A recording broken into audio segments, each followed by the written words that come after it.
Assalamualaikum warahmatullahi wabarakatuh. Waalaikumsalam warahmatullahi wabarakatuh. Innalhamdalillah ala sawabi ni'amihi kafah wa nusalli wa nusallimu ala Muhammadi Rasulillah wa ala alihi wa sahbihi wa mawalah wa ba'd. Yang saya hormati Pak Rektor Universitas Dian Nuswantoro, Prof. Edi Nursasongko bersama seluruh jajaran pimpinan, juga bersama keluarga tentu saja, Mas Heri dan semua hadirin, para hafidz dan juga jamaah keluarga besar Universitas Dian Nuswantoro. Alhamdulillah pada malam hari ini saya bisa hadir bersilaturahmi dan sekaligus membersamai acara Bapak, Ibu, dan saudara sekalian untuk khataman Al-Quran yang tadi saya simak dari awal. Kami memberi apresiasi yang tinggi atas program Tahfidzul Quran ini, karena di tengah dinamika kehidupan akademik ya dan kehidupan masyarakat yang begitu rupa, Pak Rektor bersama seluruh keluarga besar Universitas Dian Nuswantoro berikhtiar, bermujahadah untuk tahfidzul Quran, dan ini merupakan wujud dari menjaga Al-Quran sebagai kitab suci kita kaum muslim. Kita begitu paham ayat yang sangat singkat di surat Al-Hijr ayat ke-9. Inna nahnu nazzalna dzikra wa inna lahu lahafidun. Sesungguhnya aku Tuhan yang menurunkan Al-Quran, Al-Zikra, dan aku pula yang menjaganya.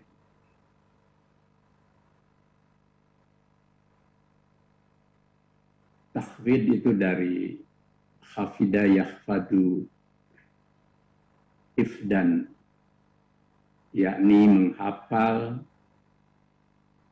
menjaga, merawat.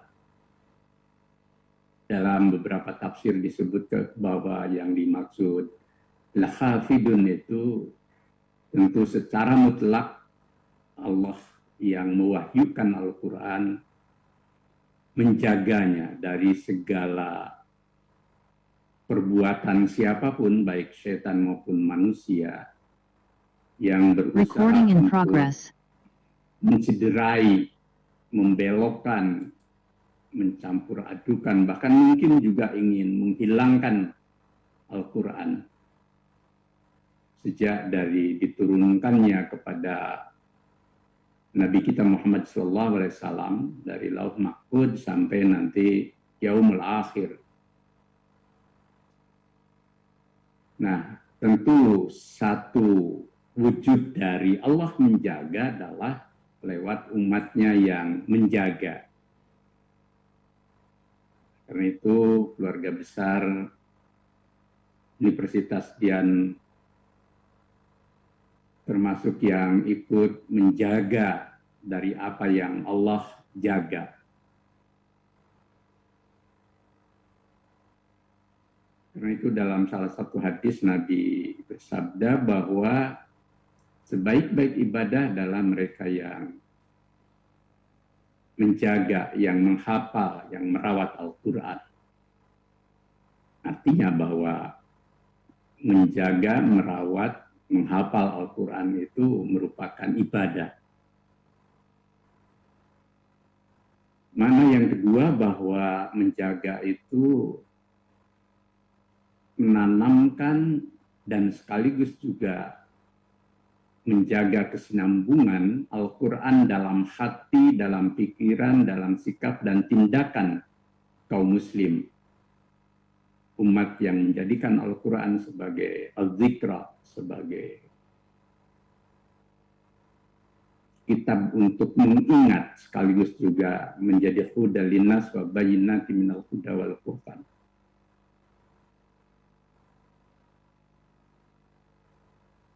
Dengan menghafal kita bisa murajaah, bisa terus mengulang-ulang dan akhirnya hinggap dalam hati, hinggap dalam sikap, hinggap di dalam amal. Nah, setelah kita menghafal itu tentu harus tafahum ya. Kita memahami artinya, memahami maknanya, memahami maksud dan tujuan dari Al-Quran yang kita baca itu. Kenapa harus memahami? Karena kan tadi saya sebut secara singkat, Al-Quran itu hudal linnas wa bayyinati minal huda wal furqan.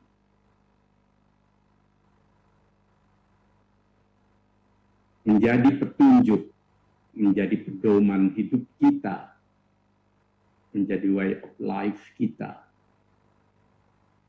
Bahkan menjadi Al-Furqan, menjadi pembeda antara hak dan batil, antara yang baik dan buruk, dan segala hal yang menyangkut keutamaan yang terkandung di dalam Al-Quran.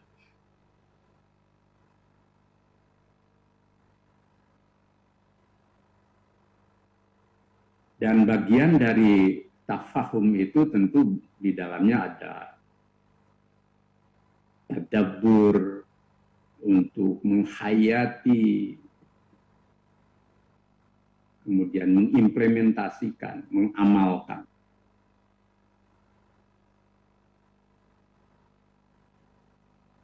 Dengan menghafal Al-Quran, kita juga akan selalu, karena tertanam di hati kita menjadi tenang.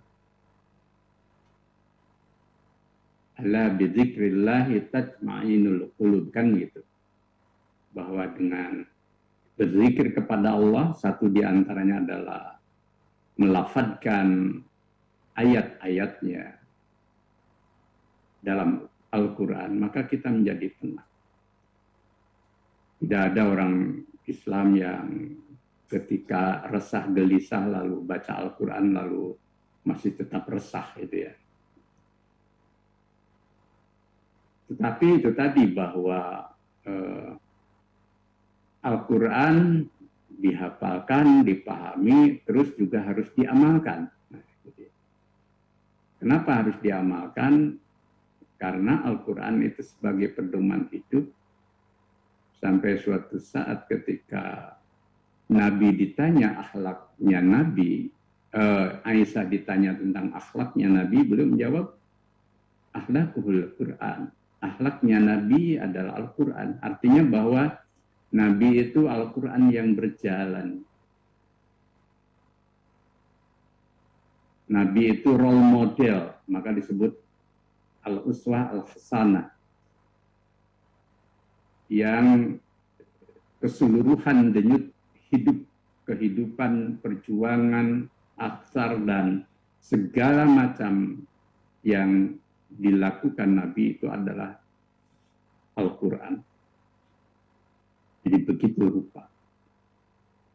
Nah, untuk sampai ke sana memang terus perlu berulang-ulang, baik dalam menghafal maupun juga dalam memahami sampai dalam mengamalkan. Kami ingin berbagi, tadi Pak Rektor begitu fasih menjelaskan tentang perkembangan Muhammadiyah yang jauh lebih hafal ketimbang kami itu. Juga Mas Heri gitu ya.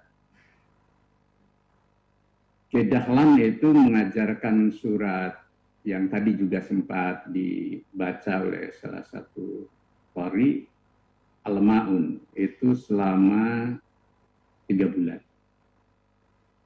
Cukup lama untuk surat yang tidak panjang ya. Ra'aital ladzi yukadzibu bid-din fadzalika alladzi yad'u al-yatim wala yahuddu 'ala ta'amil miskin fawailul lil musallin alladzina hum an salatihim sahun alladzina hum yura'un wa yamna'unal ma'un. Itu ayat. Sampai makin hari makin jelang ke 3 bulan itu diprotes ya. Kiai kenapa diajarkan terus-menerus untuk dihafal padahal kami sudah hafal. Kiai dengan tersenyum, ya sudah kalau kalian sudah hafal, tuh ambil anak yatim, ambil anak miskin, pelihara di rumah kalian. Kaget tuh para muridnya. Akhirnya ya bersama orang tuanya mereka harus mencari anak yatim, harus mencari anak miskin untuk dirawat di rumahnya. Bahkan bukan hanya itu, lalu Kiai Dahlan pun memelopori lahirlah Ermenhuis dan Weesvis bahasa Belanda, yakni rumah miskin dan rumah yatim. Bahkan lahirlah poliklinik pertama dari rahim organisasi Islam yang menjadi embrio dari rumah sakit. Yang waktu itu rumah sakit hanya dimiliki oleh kaum Zending atau dari Nasrani, dari Kristen dan Katolik. Kiai Dahlan mengimplementasikan Al-Ma'un menjadi rumah miskin, rumah yatim, dan rumah sakit. Yang waktu itu memang masih susah. Sekarang rumah sakit kami sudah ada 117 dan ada 547 klinik di seluruh tanah air. Dan dalam era COVID sekarang ini ya kami terus juga berikhtiar lewat rumah sakit itu. Kalau dihitung udah hampir 400 miliar yang dikeluarkan. Untuk apa? Untuk kepentingan Ibn Nafs, menjaga jiwa. Artinya betapa dari Al-Ma'un melahirkan Al-Quran yang berjalan, Al-Quran yang menjawab kehidupan, Al-Quran yang memberi manfaat, yang memberi maslahat, bukan hanya bagi kita yang memahami Al-Quran, tetapi bagi orang lain, bahkan bagi mereka yang berbeda agama, berbeda suku, berbeda golongan, tetapi memperoleh manfaat dari Al-Quran. Itulah surat Al-Ma'un yang ratusan tahun sebelum itu ya dihafal dan menjadi bacaan dari Al-Quran, tetapi tidak sempurna karena tidak dipraktekkan dalam hidup.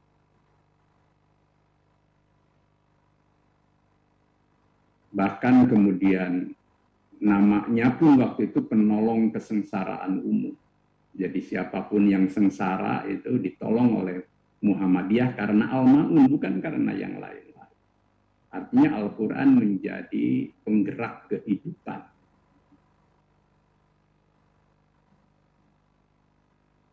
Surat Al-Asr itu, Wal Asri itu bahkan itu kan lebih pendek lagi, Mas Heri itu dan segenap jamaah, Pak Rektor, diajarkan Kiai Dahlan selama 8 bulan. Maka orang menyangka Kiai Dahlan ini aneh gitu kan. Surat yang begitu singkat, Wal Asr, innal insana lafi khusr, illal ladzina amanu wa amilus shalihat wa tawassaw bil haqq wa tawassaw bis sabr. Artinya pun sudah kita hafal semua.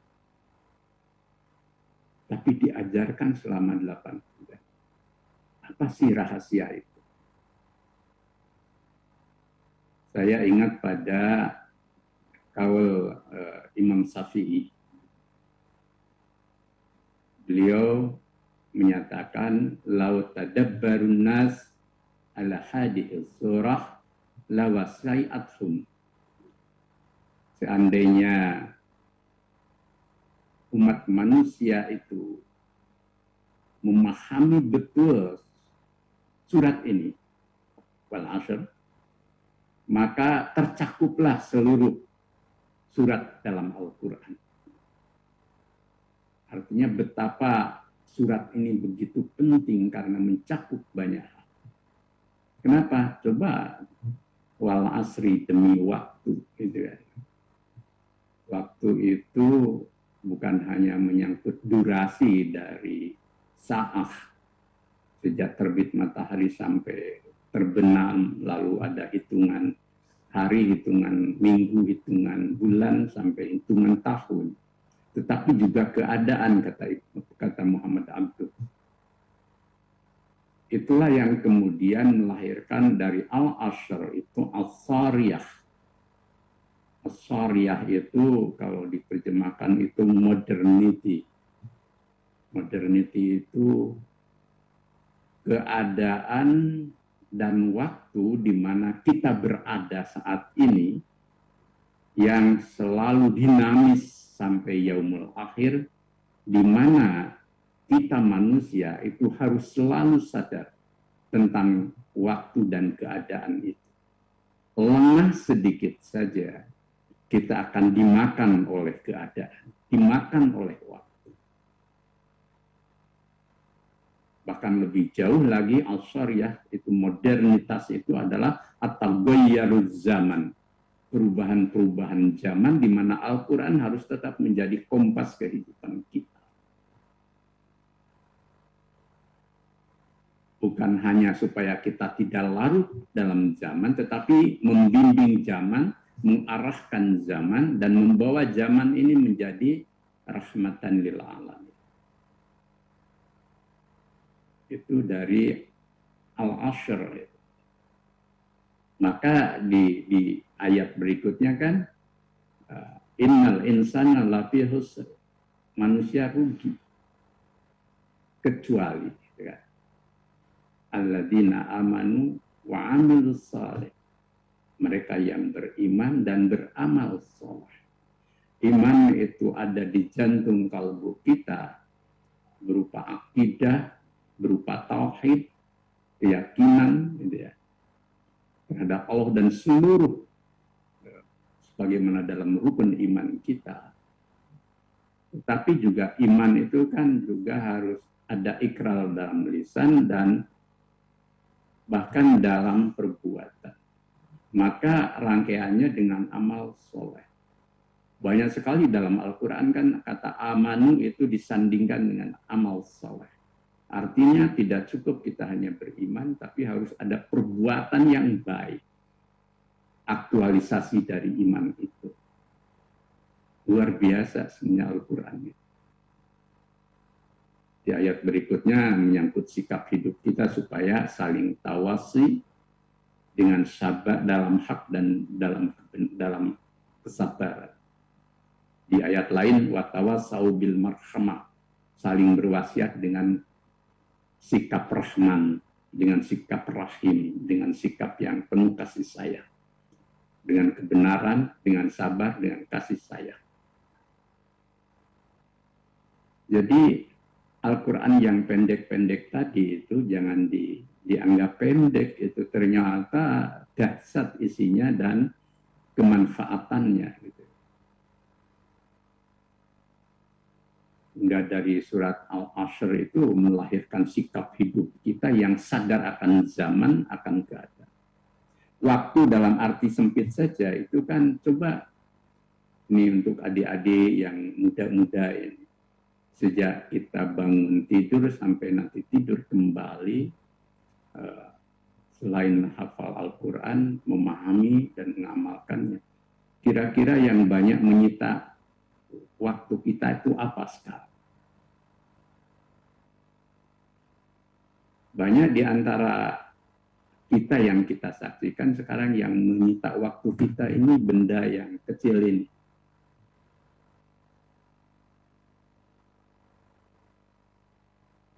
Isinya memang segala hal, ada Al-Quran, ada ilmu, tapi juga ada hoax, ada fitnah, ada ujaran kebencian, ada berbagai hal, bahkan ada yang pornografi gitu, buka berita aja, gambarnya udah macam-macam gitu.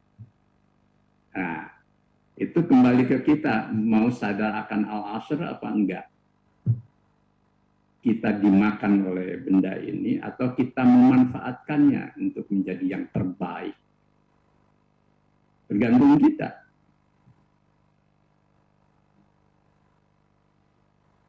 Nah, menghafal Al-Quran, memahami, mengamalkan itu harus menjadi jiwa hidup kita. Nah, kenapa gitu kan? Kenapa? Gitu. Ya, satu, sering bahwa dalam kenyataan itu Al-Quran itu dihafal dan menjadi rujukan, tetapi tidak jadi patokan dalam arti untuk kehidupan kita. Tadi ngomong-ngomong media sosial itu, ada rilis dari Microsoft bahwa tingkat disability kita, tingkat kesopanan orang Indonesia yang mayoritas Muslim dan membaca Al-Quran tentu saja, itu ternyata rendah. Dan 68% itu dari mereka yang sudah dewasa, termasuk yang sudah berusia lanjut. Artinya dibanding Thailand, Malaysia, Brunei, Filipina, Laos, Kamboja, dan Singapura, itu kita yang paling rendah tingkat kesopanannya dalam menggunakan media sosial. Apa ukurannya? Banyak hoax dikonsumsi dan diproduksi. Yang kedua, ujaran kebencian, permusuhan diproduksi, artinya ada orang mengirim, membikin, memposting, menyebarkan, tapi juga dikonsumsi, diterima, disebarkan lagi gitu. Kemudian yang ketiga, diskriminasi.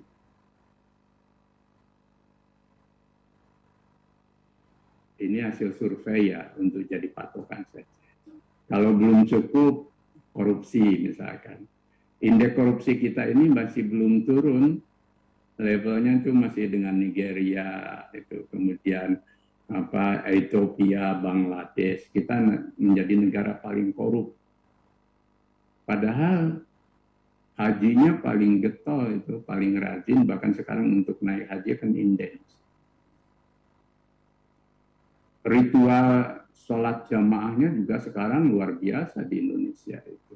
Itu bagus, tetapi apakah ada implementasi dalam kehidupan? Nah, wal asr itu mengingatkan kita untuk sadar enggak dalam kondisi apapun, iman itu tetap hidup, Al-Quran itu tetap hidup, merawat, menjaga iman kita, jaga sikap hidup kita, dan menjaga perilaku kita. Ujiannya dikala apa? Dikala ada godaan, iman itu, ilmu dan amal kita selaku muslim, wujud dari pengamalan Al-Quran itu diuji dikala kita ada pilihan. Misalkan ada perbuatan-perbuatan dosa, salah tapi menyenangkan gitu kan. Sementara perbuatan baik itu biasanya berat gitu kan. Nah, di saat ada perbuatan salah, dosa itu menyenangkan dan tidak diketahui orang, kira-kira Al-Quran hadir enggak? Kira-kira Allah hadir enggak? Kira-kira malaikat tadi itu kita hadirkan tidak? Nabi kita hadirkan untuk menjaga kita. Sehingga biarpun misalkan tidak ada pengawasan dari orang lain, dari polisi, dari KPK, dari siapa saja, kita tetap hidup lurus dan tidak tergoda pada hal yang buruk dan menyenangkan tadi. Yang dosa itu biasanya kan menyenangkan. Dan ukuran kita berdosa bersalah itu ketika kita melakukannya, hati kita tidak pernah tentram. Itu aja ukurannya. Itu berarti itu salah. Ketika kita melakukannya awalnya senang, tapi sehabis itu gelisah, itu artinya itu subhat dan sampai pada dosa. Nah, di saat-saat seperti itu kita bisa enggak sih gitu mengamalkan Al-Quran? Itu yang disebut dengan hudal linnas wa bayyinatin minal huda wal furqan. Al-Quran menjadi penunjuk hidup kita.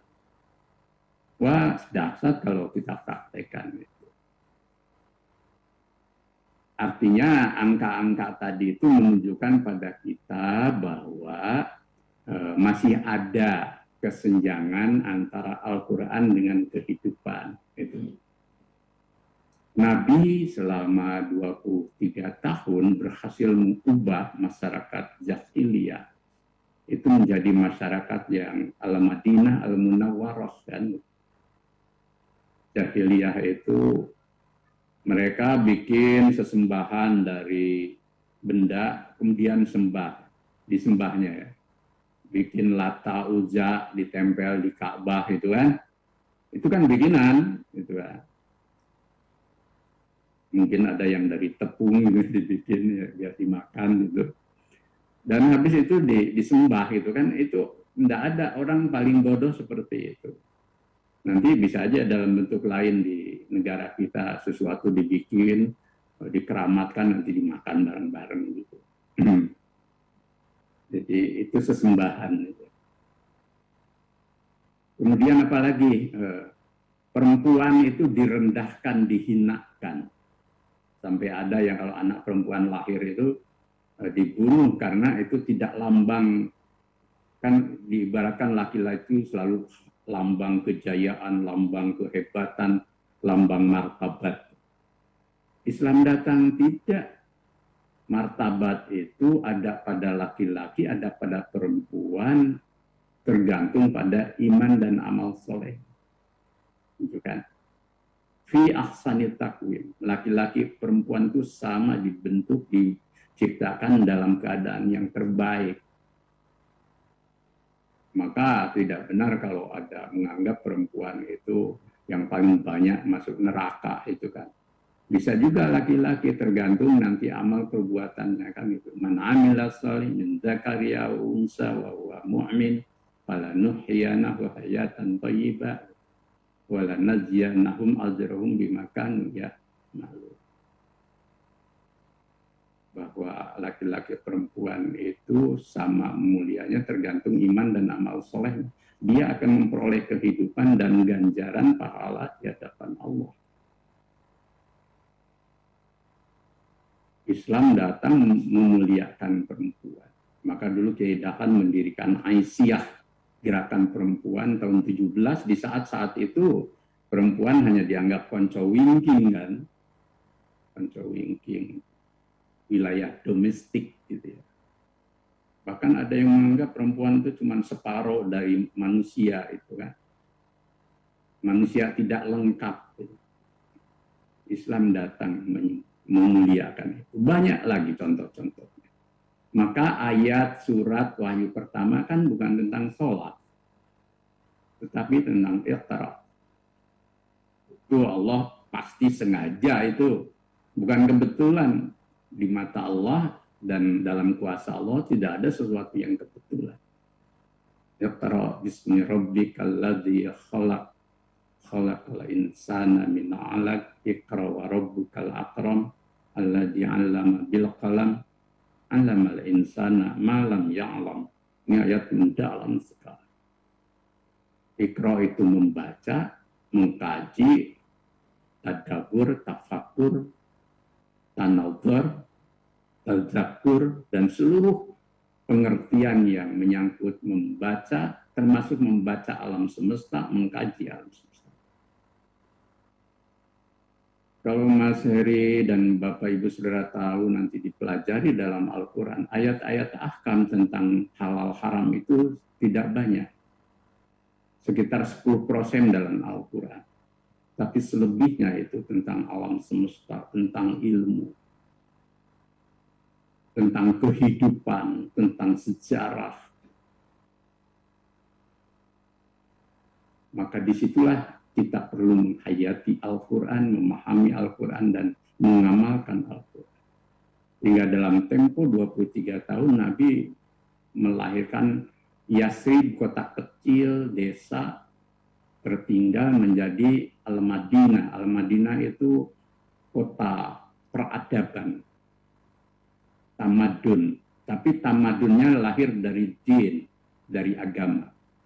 Peradaban yang lahir dari din, dari agama. Yang munawwarah, yang memancarkan cahaya, yang mencerahkan kehidupan. Maka kita tahu dari situ kan kemudian Islam jaya sampai berabad-abad menyinari dunia. itu dari Al-Quran, menyinari dunia. Lahir para ilmuwan muslim.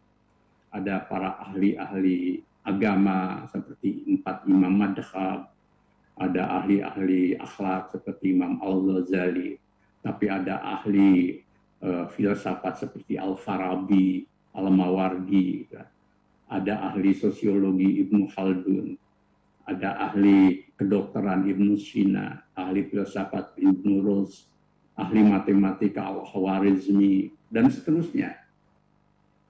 Luar biasa. Makanya adik-adik yang belajar di Universitas Dian Swantoro, di Muhammadiyah, di negeri, di mana saja, itu harus menjadi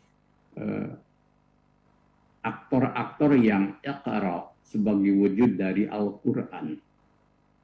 Jadi qari baik dalam arti membaca, seperti hafid dalam arti menghafal, tapi juga qari menjadi pelaku untuk orang yang cerdas, berilmu, berwawasan luas, dan mewujudkan Islam sebagai agama yang melahirkan Al-Madinah Al-Munawwarah tadi. Nah, perlu itu. Kenapa? Karena nanti kalau bukan kaum muslim dan muslimat yang membangun peradaban, nanti orang lain yang tidak beragama, orang lain yang jauh dari agama, atau bisa juga bangsa atau orang lain yang benci terhadap agama karena ketidaktahuannya, karena jahiliyah. Maka kita, orang-orang yang berislam, membaca Al-Quran harus berada di depan dalam mengamalkan Iqra, mengamalkan Al-Ma'un, mengamalkan Al-Ashr, Al-Fatihah, sampai nanti yang terakhir An-Nas. Wah, luar biasa. Baru 1-2 ayat saja kan tadi melahirkan perubahan yang luar biasa. Dari Iqra melahirkan peradaban. Nah, nanti ada tahap berikutnya setelah hafal, baca tafsirnya, gitu kan. Nah, nanti tafsirnya itu untuk memahami ayat ini dulu sabab nuzulnya seperti apa, ayat ini kira-kira pemahamannya seperti apa, bagaimana dengan hadis, bagaimana dengan Al-Quran, ayat yang lain, dan seterusnya. Karena tidak cukup gitu ya. Karena ada ayat-ayat yang memang kalau sekadar artinya secara bahasa tidak cukup memadai.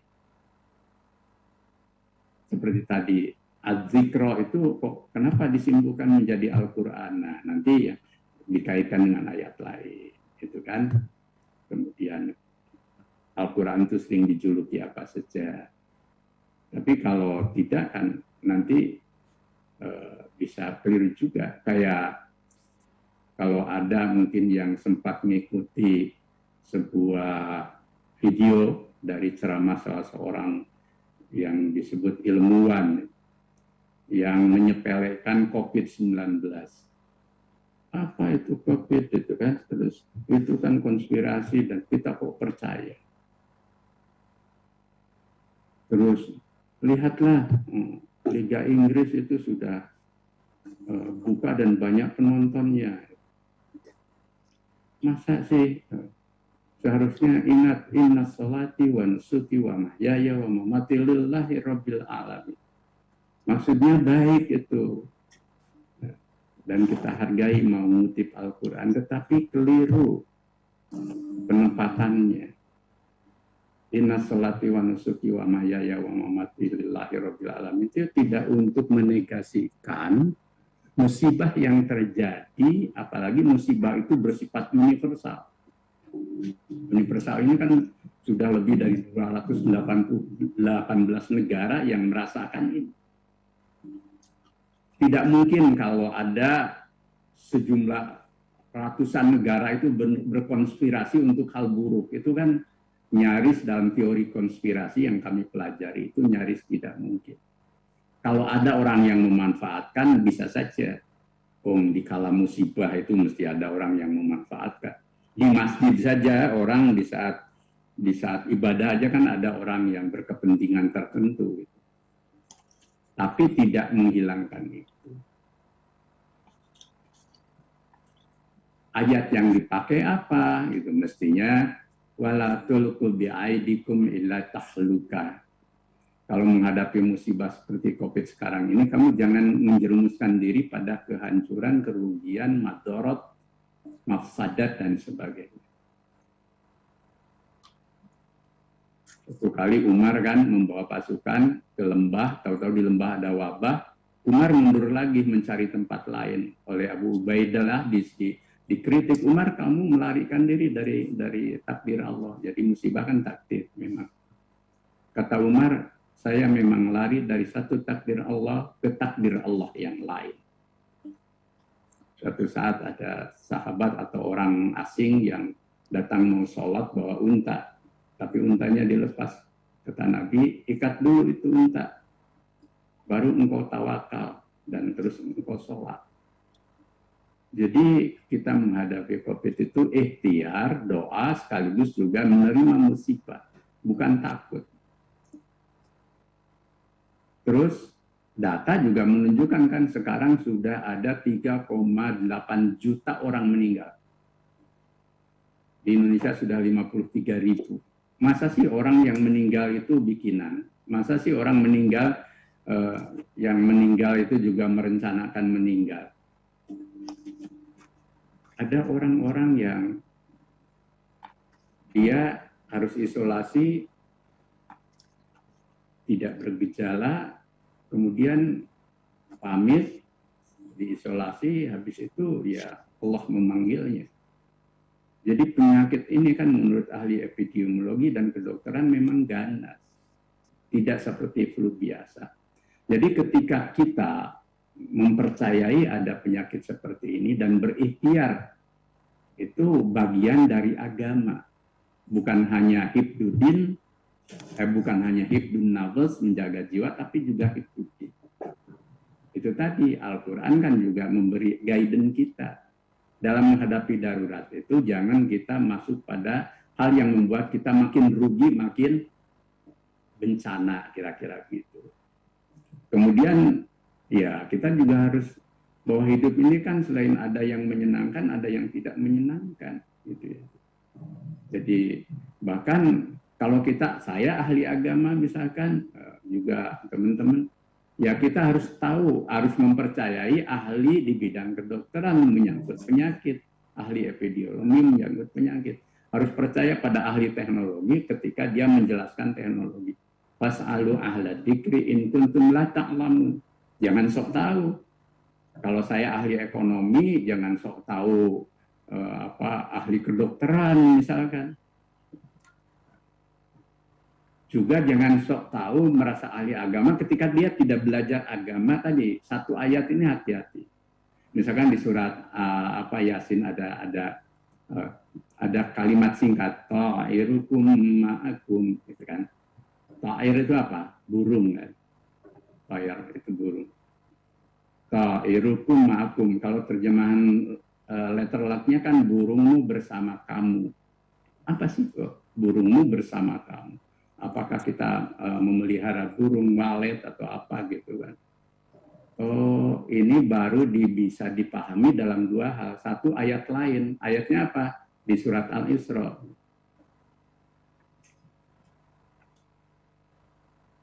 Di surat Al-Isra ada kata taqayyar. Yaqra kitabaka kafa binafsika al-yawma 'alaika hasiba. Nah, sebelumnya ayat ini menjelaskan bahwa kitab amal seseorang itu ta'irukum diletakkan di dekat lehernya. Apa artinya? Oh, amal, gitu kan. Berarti ta'irukum ma'akum, amalmu bersama kamu. Amalmu bersama kamu. Artinya satu ayat itu baru dipahami karena ada ayat lain. Itu munasabah ayat. Kalau dalam teori tafsir disebut dengan istiqara ma'nawi, gitu kan. Kami belajar di pesantren dulu seperti itu.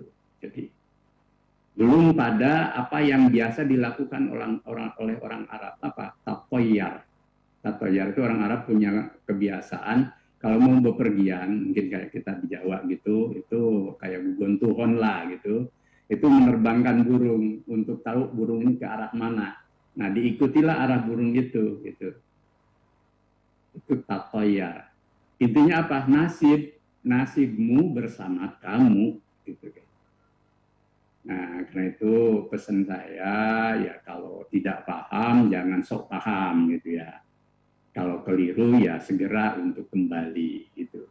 Memang semua orang boleh memahami Al-Qur'an, tetapi perlu alat. Alatnya ilmu tafsir, ilmu bahasa dan seterusnya. Karena apa? Dampaknya luas.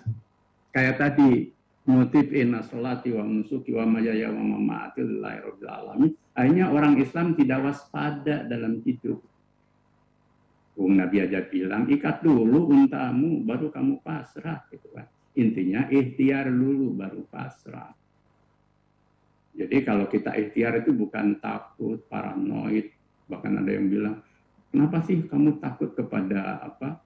Kepada COVID daripada kepada Allah. Nah, maksudnya baik, tapi hati-hati. Menyamakan ketakutan kita pada makhluk dengan pada Khalik itu juga keliru. Maksudnya baik gitu, tapi caranya keliru karena bila ilmin, tanpa ilmu. Wala takfu ma laisa laka bihi ilmu. Kamu jangan bertindak, berkata, berucap tanpa ilmu. Menyamakan akhirnya keliru gitu kan. Tasabuh istilahnya itu, menyamakan ketakutan kepada Allah dengan takut pada binatang, pada makhluk Allah.